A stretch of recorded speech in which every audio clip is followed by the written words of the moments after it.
అమరవీరుల త్యాగాలతోనే తెలంగాణ వచ్చిందన్నారు మంత్రి జూపల్లి కృష్ణారావు.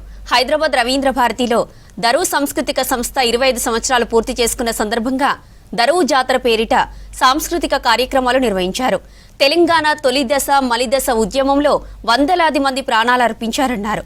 తెలంగాణ వచ్చిన తర్వాత 10 ఏళ్లు పాలించిన బీఆర్ఎస్ శివాలపై పేలాలు ఏరుకుందని ఎద్దేవా చేశారు మంత్రి జూపల్లి. ఈ కార్యక్రమంలో కళాకారుల ఆటపాటలు అందరినీ ఆకట్టుకున్నాయి. అమరవీరులు అందరిలాగే వాళ్ళు కూడా నిండు 100 ఏళ్ల జీవితం గడిపేవాళ్ళు. కానీ మా చావులతో తెలంగాణ రావాలి, వచ్చిన తెలంగాణ రాష్ట్రంలో అన్ని వర్గాల ప్రజలు సుఖ సంతోషంతో ఉండాలి,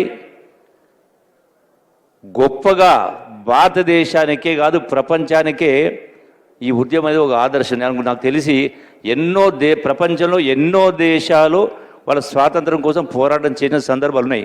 కానీ వందలాది మంది బిడ్డలు ఆనాడు 1969లో తుపాకీ తూటాలకు బలైన మలిదశ ఉద్యమంలో వందలాది మంది బిడ్డలు ఆత్మార్పణ చేసిండ్రు, ప్రాణత్యాగాలు చేసిండ్రు, ఆత్మహత్యలు చేసుకోవడం జరిగింది.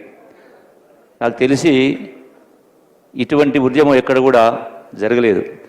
యావత్ తెలంగాణ రాష్ట్రం ఆనాడు సకల జనుల సమ్మె ద్వారా యావత్ రాష్ట్రం మొత్తాన్ని కూడా స్తంభింపజేయడం జరిగింది. ఇది మామూలు విషయం కాదు, ఒకరు కాదు, ఇద్దరు కాదు, మొత్తం 4 కోట్ల ప్రజలు కూడా ఒకటి కావడం జరిగింది. మరి ఇంత గొప్ప త్యాగాల వల్ల, ఇంత సుదీర్ఘ ఉద్యమం కారణంగా తెలంగాణ రాష్ట్రం వచ్చింది. మరి ఎందుకోసం